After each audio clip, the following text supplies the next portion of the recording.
Hello, and thank you for joining. My name is Jennifer Hill, a tribal education specialist at the U.S. Fish and Wildlife Service's National Conservation Training Center in Shepherdstown, West Virginia. In addition to hosting broadcasts, I have the honor of coordinating the Native Youth Climate Adaptation Leadership Congress, a week-long on-site program for Indigenous high school youth to grow in leadership, which we welcome you to learn more about. Before moving into our broadcast, I would like to acknowledge that the National Conservation Training Center is located on the unceded ancestral land of many Indigenous peoples.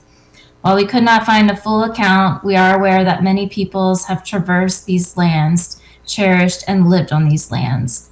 They include the Massawamec, the Haudenosaunee, the Shawnee, and the Delaware.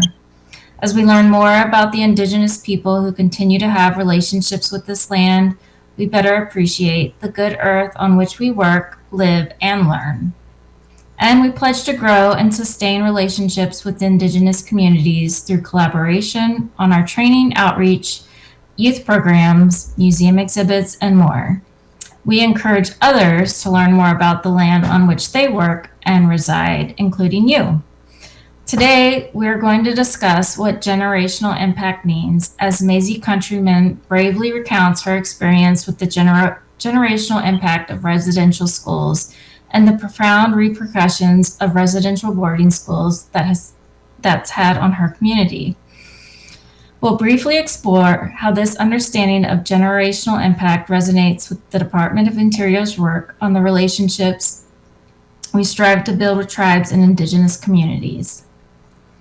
Mazie Countryman is an enrolled member of the Northern Arapaho tribes and affiliates with Eastern Shoshone, Shoshone-Bannock, and Navajo.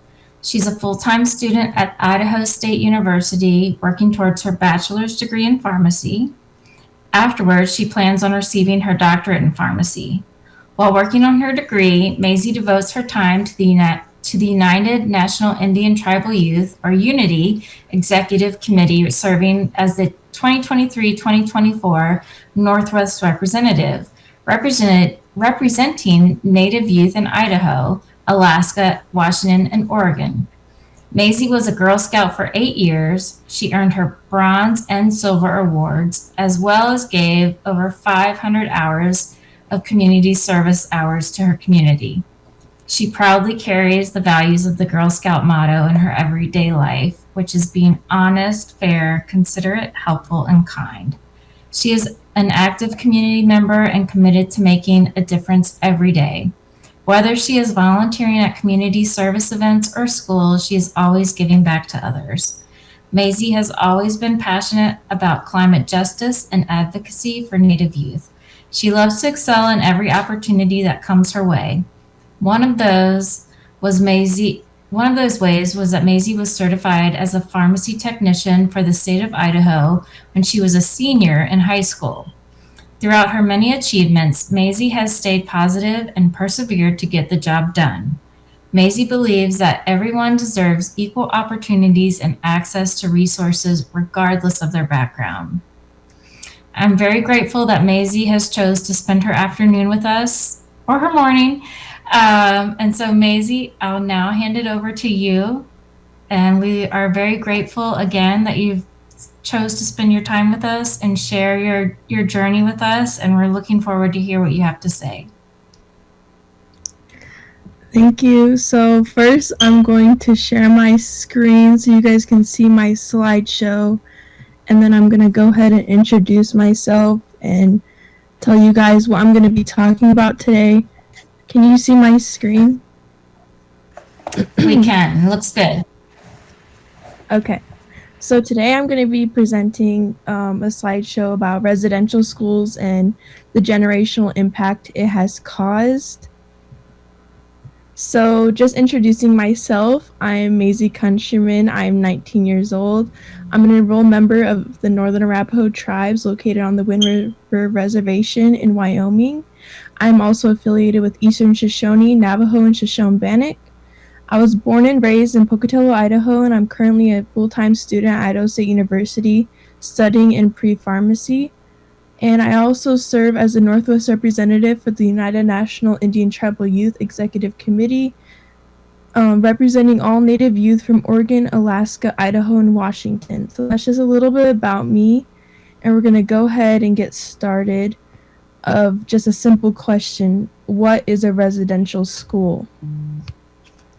Residential schools for Native American children were established in the United States and Canada during the 19th and 20th centuries.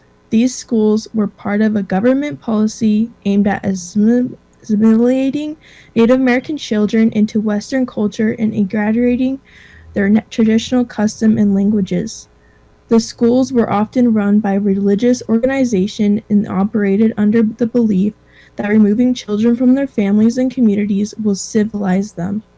Native American children were forcibly taken from their homes and sent to these schools where they have required to adopt white clothing, hairstyles, and customs. The students were prohibited from speaking their native languages and practicing culture traditions. The conditions in these schools were harsh, with strict discipline, overcrowding, sexual abuse, and inadequate health care. Students had their hair cut short, were dressed in uniforms, were often given numbers, and their days were strictly regimented by times tables. Boys and girls were kept separate, and siblings rarely interacted, weakening family ties.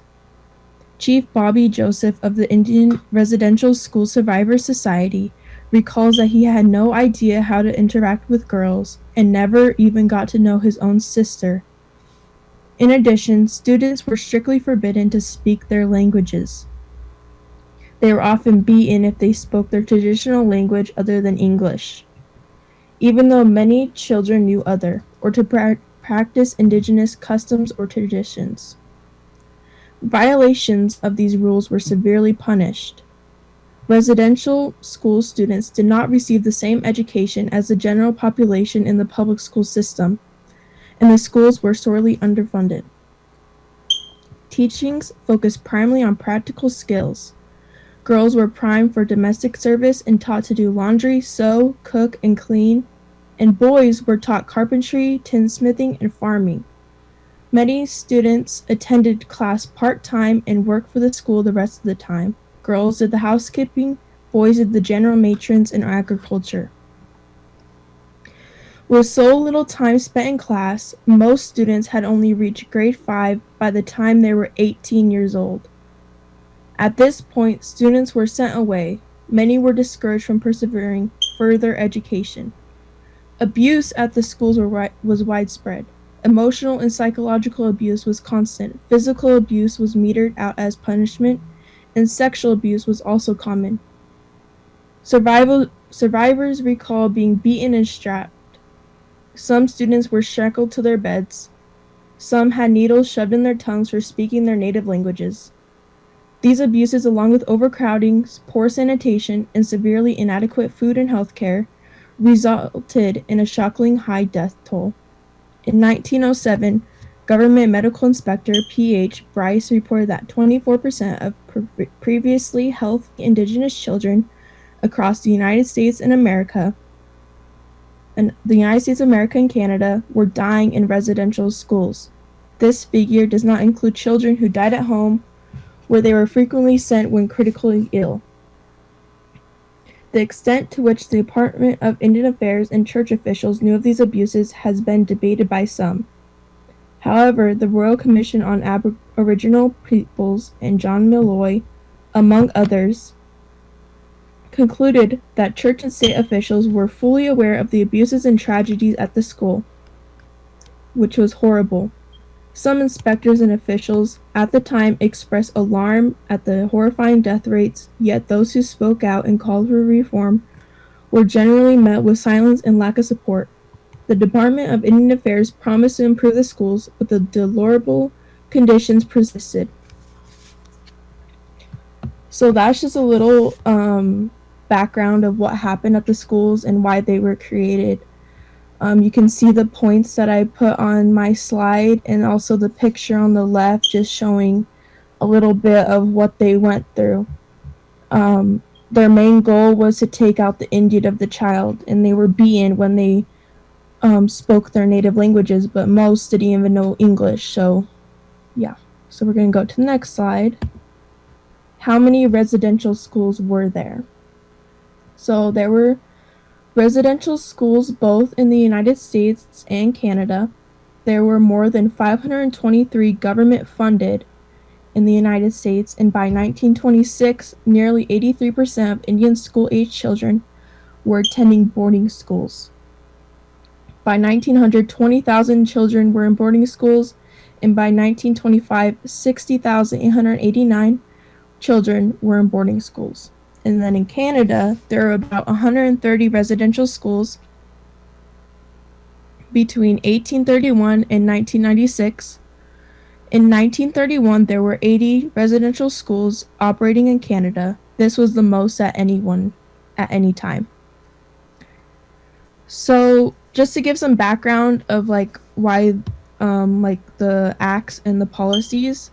So, beginning with the Indian Civilization Act Fund of March 3rd, 1819, and the Peace Policy of 1869, the United States, in concert with and at the urging of several denominations of the Christian Church, adopted an Indian boarding school policy expressly intended to implement cultural genocide through the removal and reprogramming of American Indian and Alaska Native children to accomplish the systematic destruction of Native cultures and communities. The stated purpose of this policy was to kill the Indian, save the man. Between 1869 and the 1960s, hundreds of thousands of Native American children were removed from their homes and families and placed in boarding schools operated by the federal government and the churches. Though we don't know how many children were taken in total, by 1900 there were 20,000 in Indian boarding schools, and by 1925 that number 20,000 had tripled.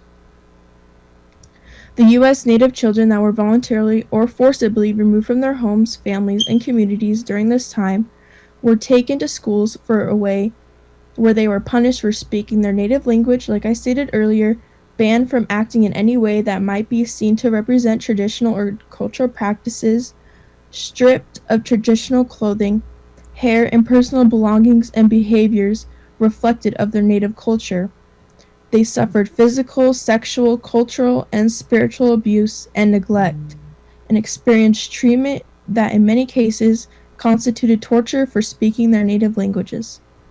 Many children never returned home, and their fates have yet to be accounted for by the U.S. government.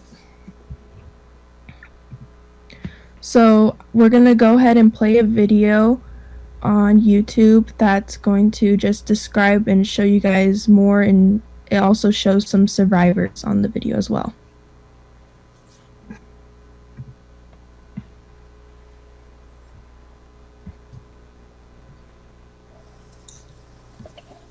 So just bear with us for a moment while we pull this video up.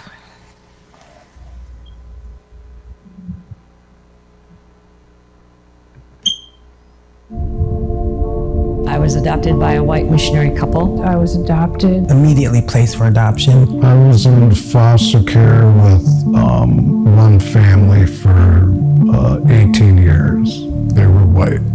My parents loved us, and I understand that, but at the same time, They took the idea that they were saving me. saving us from ourselves. Being saved, and I should be grateful for the life that I've been given, because any child on the reservation would give anything to live as I was living. They took us away from our mom. They came marching right in and literally took us and thousands of other children from their home. It's a way to eradicate us, and to go to a nation's children is one of the sure ways to do that.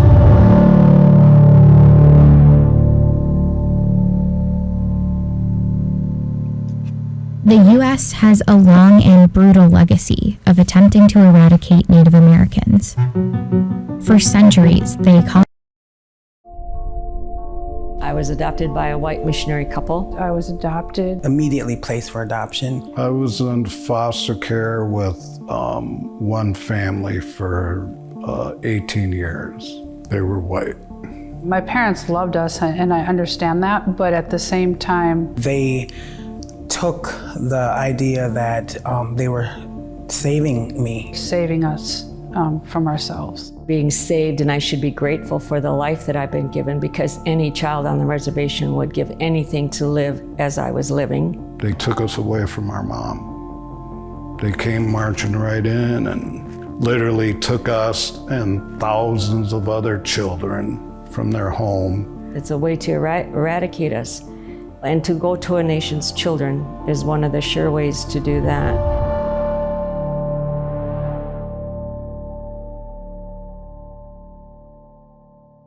The U.S. has a long and brutal legacy of attempting to eradicate Native Americans.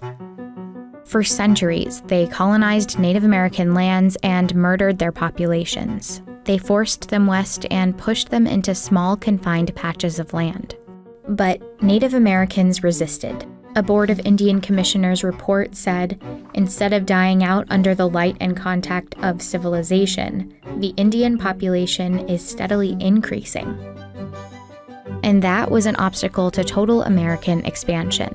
So the U.S. found a new solution: to absorb and assimilate them. It all started with an experiment and a man named Richard Henry Pratt. He had in his charge some prisoners of war, and he taught these men how to speak English, how to read and write, and how to do labor. He dressed them in military uniforms and basically ran an assimilation experiment. And then he took his results to the federal government and said, they're capable of being civilized. So he was able to get this project funded.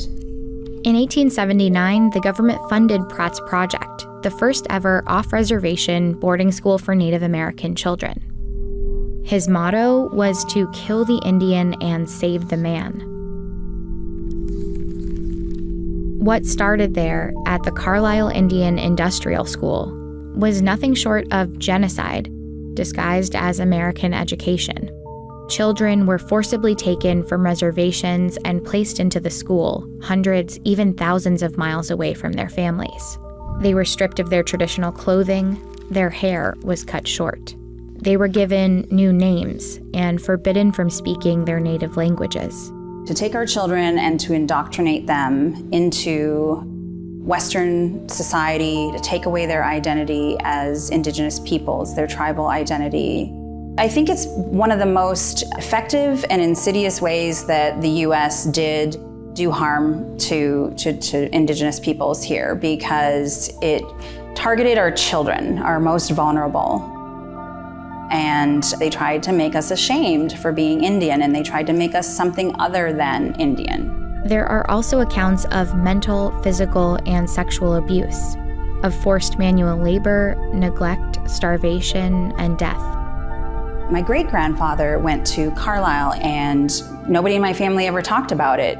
So if you Google Indian boarding schools, the majority of the pictures that you will see will be actually from Carlisle. Colonel Pratt created propaganda. He hired a photographer to create those before and after photos to show that his experiment was working. So it was, intentional propaganda. And it worked. The Carlisle model of education swept the country and led to the creation of over 350 boarding schools to assimilate Native American children. On the one hand, we have the Navajo as we find him in the desert. Few of these boys and girls have ever seen a white man. Yet, through the agencies of the government, they are being rapidly brought from their state of comparative savagery and barbarism to one of civilization. In 1900, there were about 20,000 Native American children in these schools. By 1925, that number more than tripled. Families that refused to send their kids to these schools faced consequences like incarceration at Alcatraz or the withholding of food rations. Some parents who did lose their children to these schools even camped outside to be close to them. Many students ran away. Some found ways to hold on to their languages and cultures. Others, though, could no longer communicate with family members. And some never returned home at all. By stripping the children of their Native American identities, the U.S. government had found a way to disconnect them from their lands. and that was part of the U.S. strategy. During the same era in which thousands of children were sent away to boarding schools, a number of U.S. policies infringed on their tribal lands back home. In less than 5 decades, 2/3 of Native American lands had been taken away. The whole thing was purposeful. And the fact that it has been buried in the history books and not acknowledged is also intentional. And in fact, the same tactics were used in New Zealand, Australia, Canada. All of these countries have acknowledged, apologized, or reconciled in some way, except for the United States. Over time, the brutality of boarding schools started to surface. And after a 1928 report detailed the horrific conditions at some schools, many began to close. In the 1960s, Indigenous activism rose alongside the civil rights movement. And by the 1970s, that activism forced more schools to shut down. The government handed over control of the remaining boarding schools to tribes to be run in partnership with the Bureau of Indian Affairs. But just as the boarding school era started fading, another assimilation project took shape: adoption. The main goal of this pilot project was to stimulate the adoption of American Indian children to primarily non-Indian adoptive homes.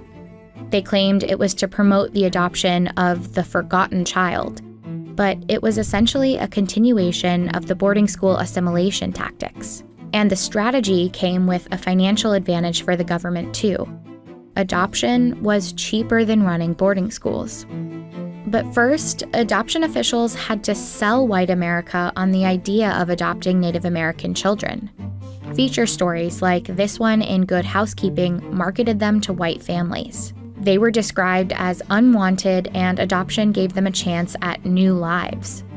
In the end, their media campaign worked. White families wanted Indian adoption. But the problem was, many of these children were not orphans that nobody wanted. They were kids often ripped apart from families that wanted to keep them. You still will hear stories today of people, my age, older, saying, I remember as a child, the social worker was coming and people would hide their children. On reservations, social workers used catch-all phrases like child neglect or unfit parenting as evidence for removal. But their criteria was often questionable. Some accounts describe children being taken away for living with too many family members in the same household. An extended family is a big thing for Native people, and that means being judged for being in a house that's overcrowded. So it's always whiteness is the standard for success, and everything else is judged by that standard. By the 1960s, about 1 in 4 Native children were living apart from their families. The official Indian Adoption Project placed 395 Native American children into mostly white homes, but it was just one of many in an era of Native American adoptions. Other state agencies and private religious organizations began increasingly making placements for Native American children too. My mother giving me up was a white person telling her if she didn't, she would never see her other kids again. In one of the documents I have, it's addressed to my biological father, Victor Fox, that he was trying to look us up to get a hold of us. But Hennepin County wrote, Daniel and Douglas are adapting very well in their new family. This was totally, it was a false statement. When you're adopted, you know you're missing something.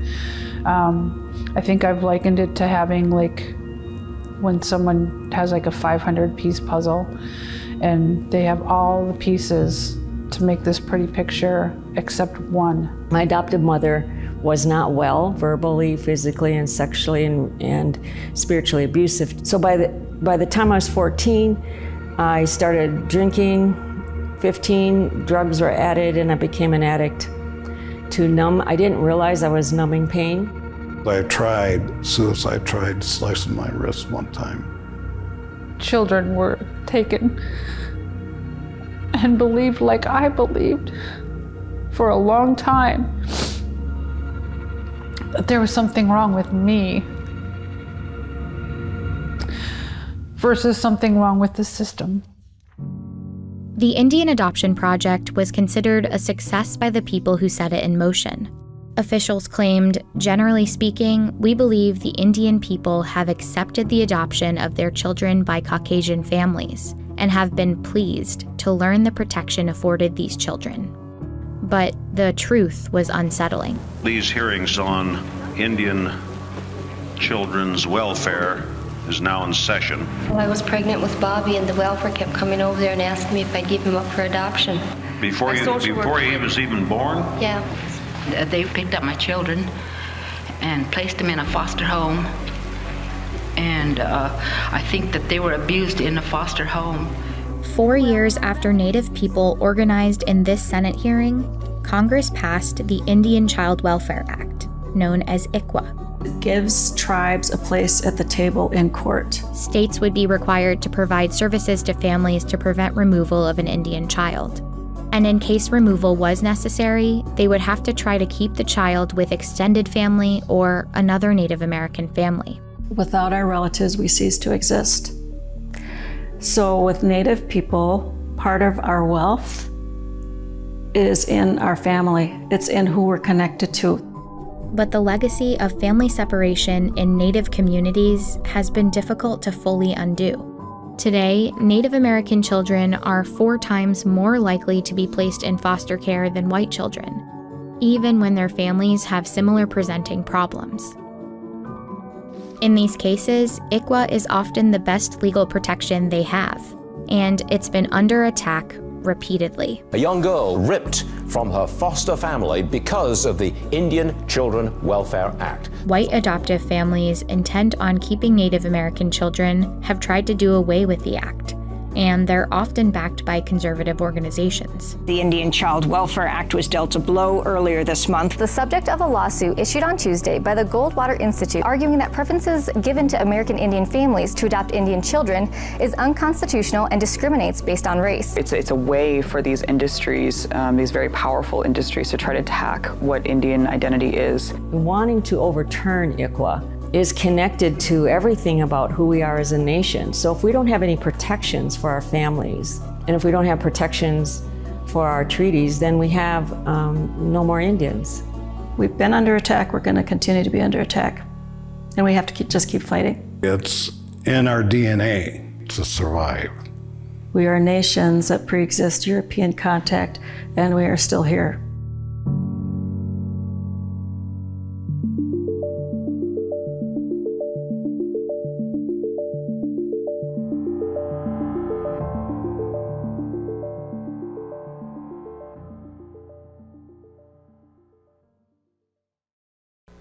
All right, Mazie, Okay. back to you. So, can you guys hear me?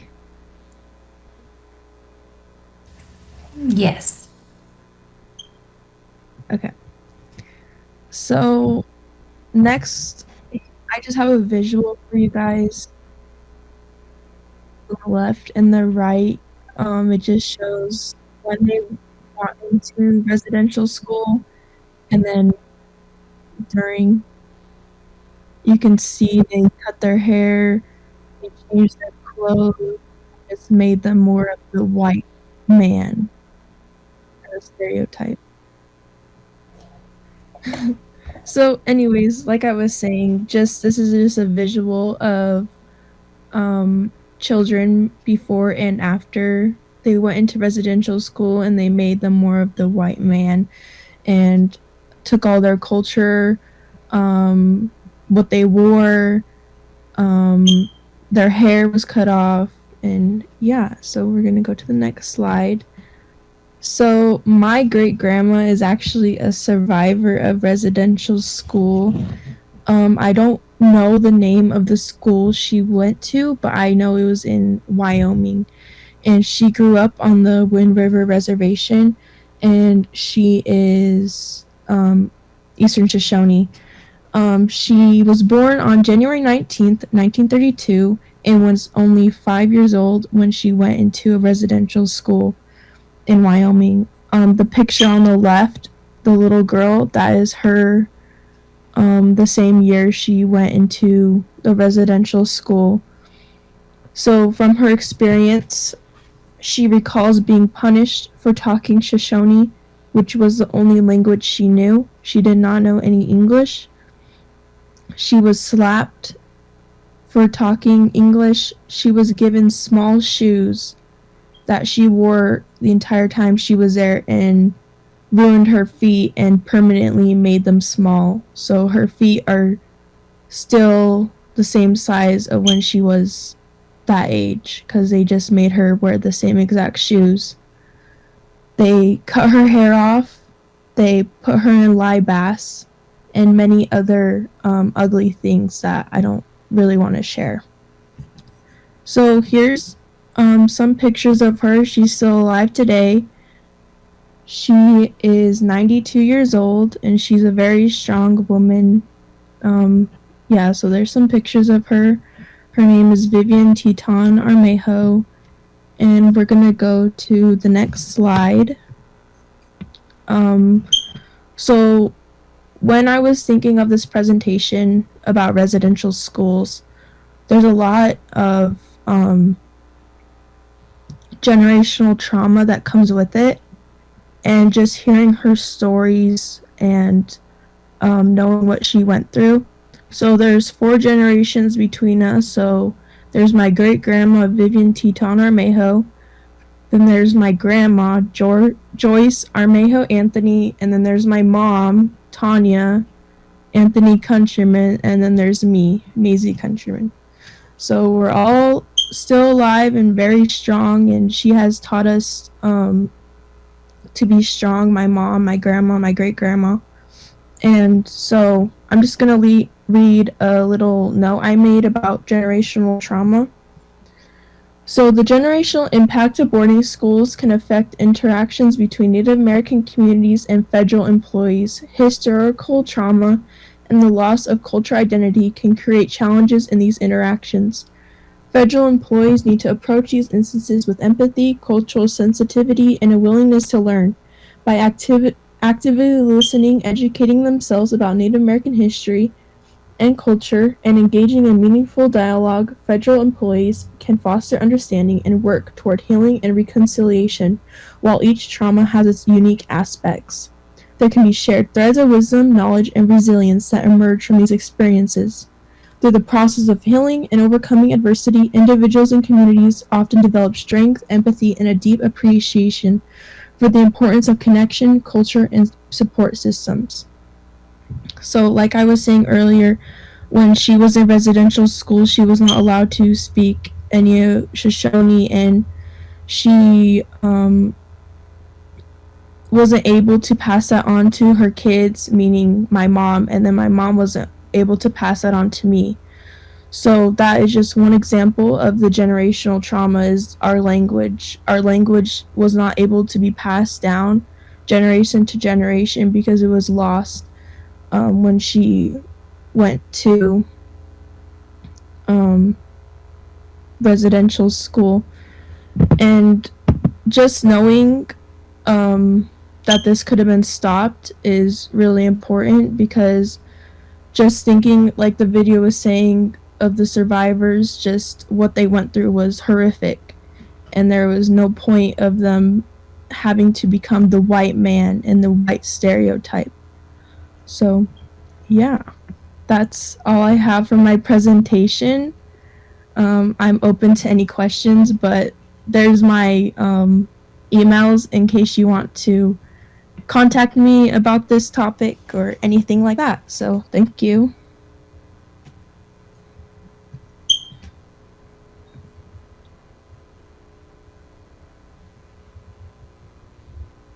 Thank you, Mazie. That was very well done. And for those of you who've stuck with us through our delay and our ultimate tech issues for the day, if Mazie doesn't mind, I just want to kind of give a little background to how I got connected with her. Actually, I don't really know Mazie that well. I kind of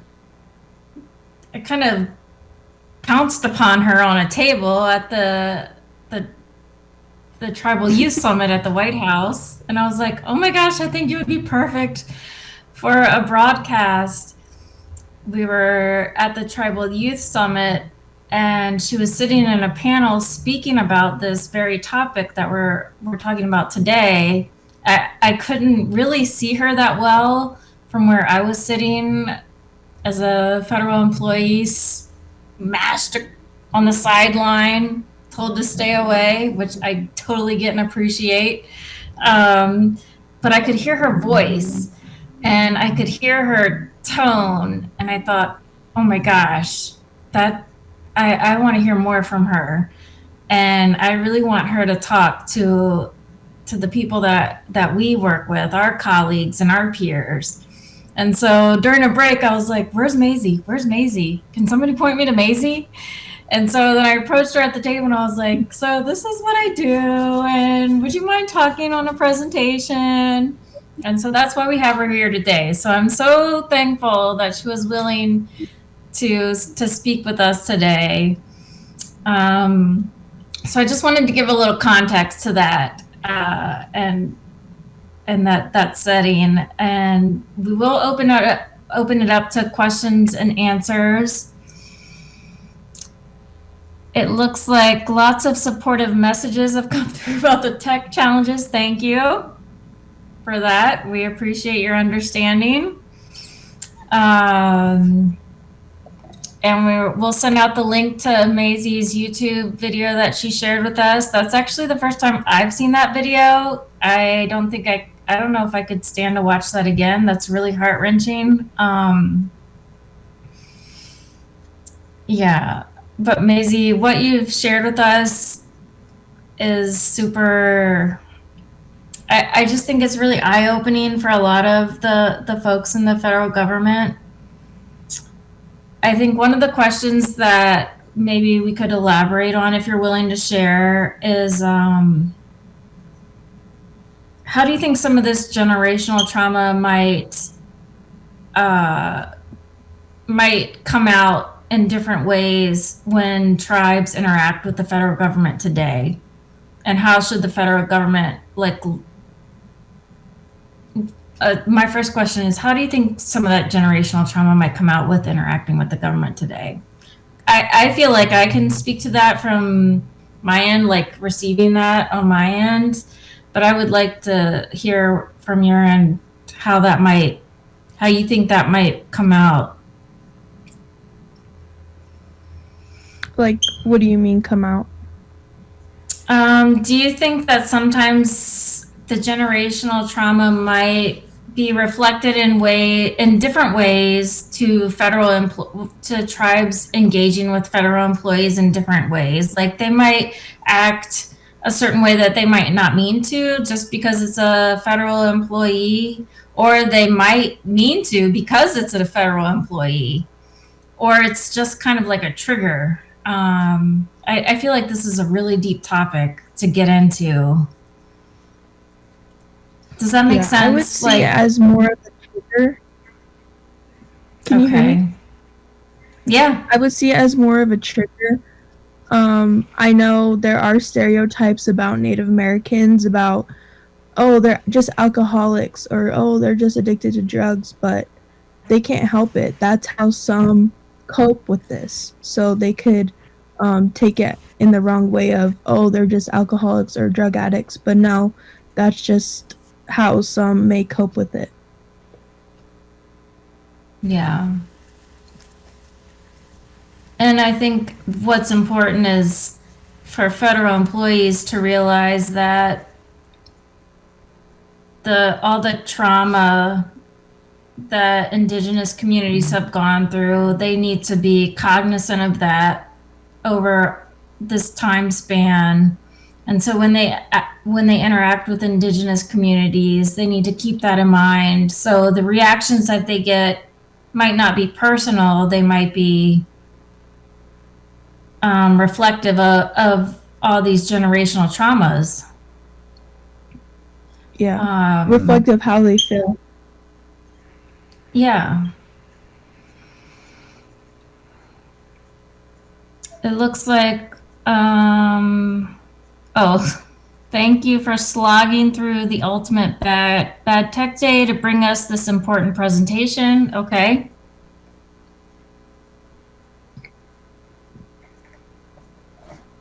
Let's see here. This could be a uncomfortable question, so you can tell me if you don't feel comfortable answering this. But I feel with most traumas that come in life, there is sometimes a silver lining, I guess. And I wonder if there is any type of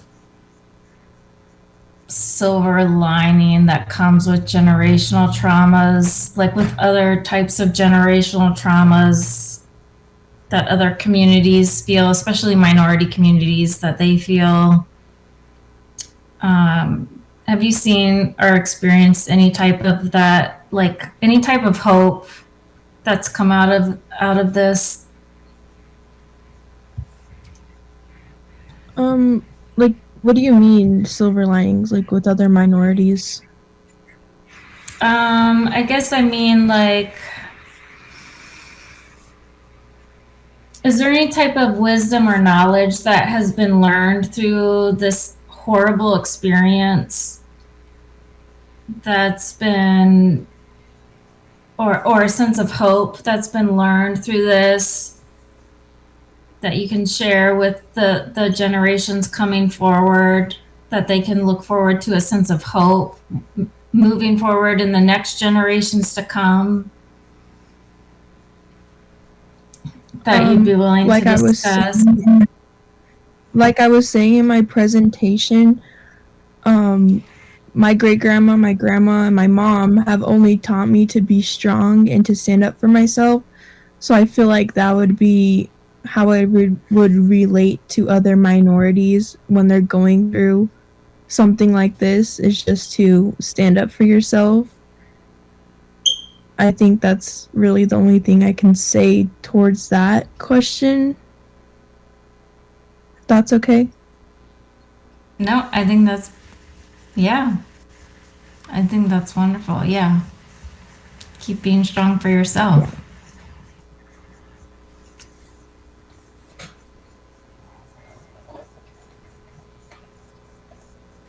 Let's see here. It looks like Jonathan Arakawa, the Unity co-president. You might know that person's name. Proud of the Northwest representation, is on this presentation today. Proud of you.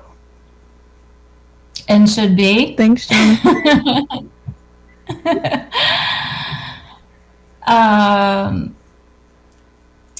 And some hellos from the Office of Indian Education, U.S. Department of Education in D.C. Any other questions? Oh, Joanne Bryan is asking, how are you working with Alaska? Oh, that's probably relating to the Unity, I'm guessing. So, yeah, it is relating to the Unity. So I represent the Native youth from Alaska, Oregon, Washington, and Idaho. So just being in contact with the youth councils and sometimes attending their meetings when I'm able to, but mostly through Zoom because I can't really travel everywhere. You know what I mean? So I just try my best to keep in contact and just to get them ready for the conferences that Unity has. We just recently had our mid-year conference in Phoenix, Arizona, where all these Native youth from all over the United States come together and learn stuff, have workshops, and take it back to their communities. I know there was some youth from Alaska. I'm not sure what their youth council was called, but I know there was a pretty big group of them. So yeah, that's how I work with Alaska, just youth councils and Native youth in Alaska.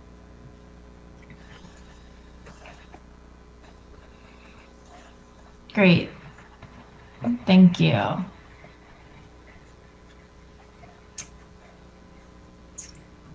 And then Andrea says, great job. Our history is not written in a history book. Yes. All right. Well, from Allie, our mission has us working with tribal leaders and elders, often whose first experience with the federal government was a family boarding school. So this is essential history. So yeah, we're getting a lot of comments in. So there is obviously a lot of interest in this topic. I can't thank you enough for sharing your time with us.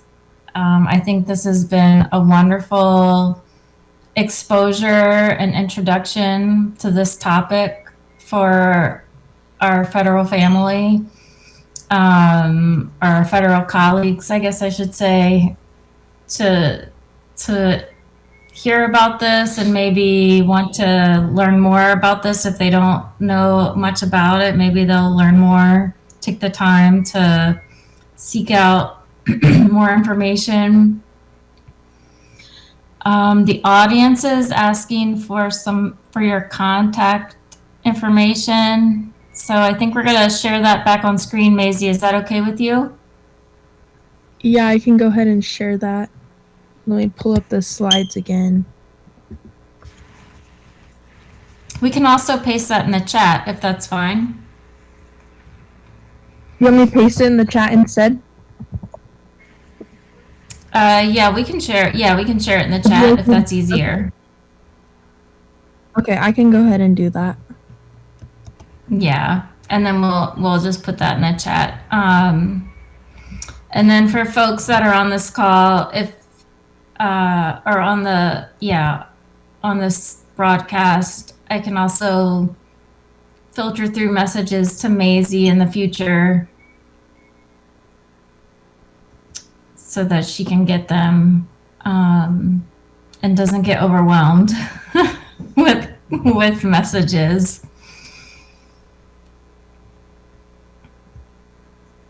Okay, is it in the chat? So it is. Yep. Thank you. Okay. So we'll be posting her contact information in the chat. For future, if you're watching this on the recording, if you'd like to reach out to her, just contact me and I'll reach out to her directly and try to connect you so she doesn't get overwhelmed or bombarded with lots of emails.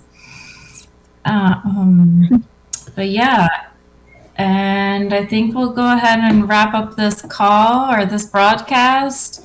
But Mazie, in all sincerity, we want to thank you for taking your time with us today. I know you're still in school session, and so you're very busy, and you took the time out with us today.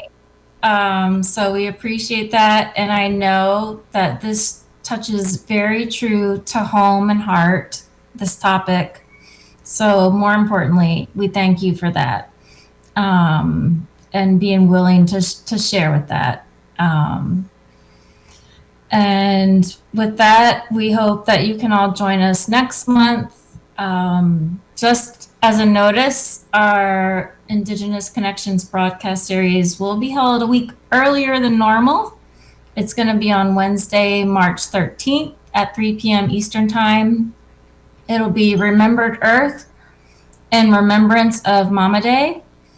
We'll be sending out a notification on that.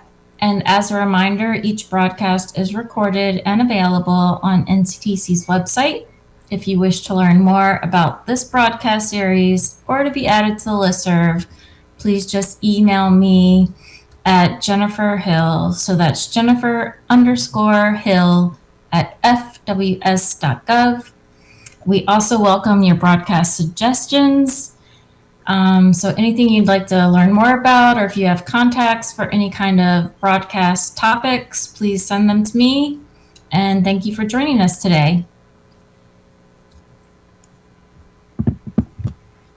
Thank you, guys. Thank you, Mazie.